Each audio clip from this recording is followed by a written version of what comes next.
what a great game for the National Football League, for the Kansas City Chiefs. To have the Lamar Hunt Trophy back in our hand here in Kansas City is a real treat to be a part of that. Appreciate all that Clark and his family have done for us to allow us to have the players we have and the equipment and everything that goes with that. And then this beautiful stadium with our fans, it's incredible. What a great experience. But we're not done. So we're not done. We've got another game against a real good Philadelphia Eagles team, and we've got a lot of preparation to go before we have a chance to play them. I'd like to take my hat off here to the Buffalo Bills and the great job that Sean's done with that group and his coaches and players. Every time we play them, it's one to store away and in the history books. It's just they're great, phenomenal games, and it's great for the fans. It's great for the league. I also like to put a shout out to the coaches, our coaches, for the job that they did, the coordinators for putting together these game plans, literally a game of inches today. And we were lucky to be on that side of it where we had the most inches. So that was a positive thing. And then for Mark Donovan and the great work that he does as our president, and Brett Veach for giving us these players so we can go play at the level that we play at. So, anyways, with that, time's yours. Say all these close games over the last couple of years, encourage you guys for this moment. Is that part of what comes through in the end? Yeah, I mean, listen, I mean, this came right down to an inch, literally. I mean, that's what the stop was. And so it was back and forth. It was going to be back and forth. Whoever had the ball last was probably going to come out on the, in the lead, so in the win. But I'm proud of our guys battling like they battled. I mean, Pat Mahomes was phenomenal.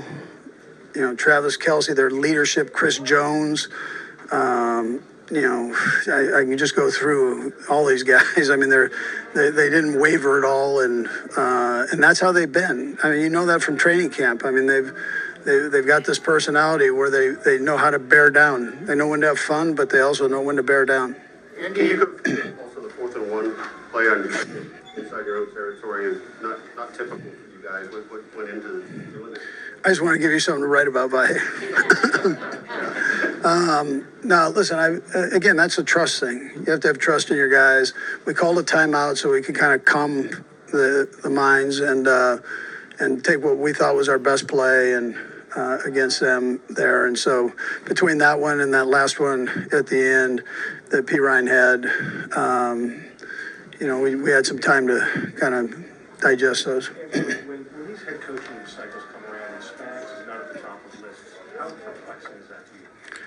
Yeah, listen, I have the utmost respect for him, and I know he'd be a great head coach. I don't want to lose him selfishly, but I know what kind of coach he is, and I know the situation that he was in with the Rams and all that, and you give him another opportunity, and he'll do a great job there. But that I can't determine that, and we don't have time to worry too much about that with all this going on. The others seem to be really motivated by the chance to go for 3. Clark talked about it out there. Pat talked about it out there. Now that you're in the moment and you're not immediately preparing for another game, is it at all motivating to you as well? I think motivation is the wrong word, or I'm gonna just change that for you. So I would tell you we're motivated like crazy to win the game. I mean, that's what you're motivated to do.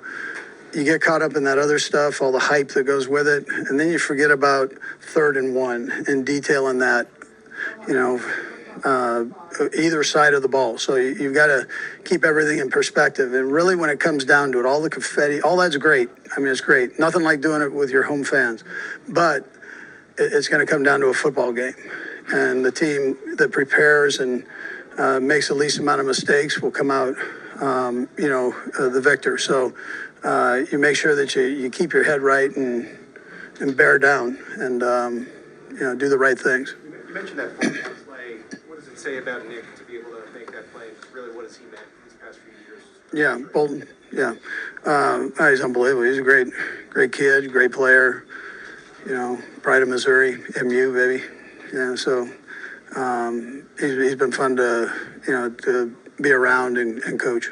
Any nine teams are going back to back. Why is it taking this long for somebody to get to the third after that? What makes it so difficult?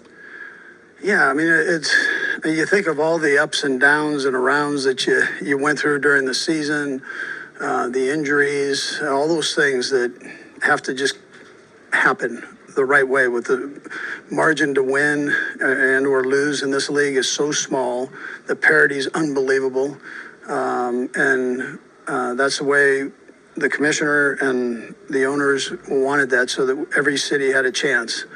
And so it's just, some of these games are, they're gut wrenching, and I've got a lot of gut to wrench. So, it's one of those things. So you really have to, you got to hit it right, and it's got to come out right. A couple more guys. Go ahead, Todd. Coach, you've got a lot of guys here, roles and all that, but you've got some new guys, especially some veteran guys. Just what are your feelings for DeAndre, Kareem? Yeah. I was so happy for him. DJ's another one. I mean, I was so happy for those guys. I mean, the smile on their faces and their compete throughout the time that they were here has been incredible. I mean, literally took Kareem off the couch, and after having a couple surgeries and all that bit that he had, and here he comes out and does a great job for us here.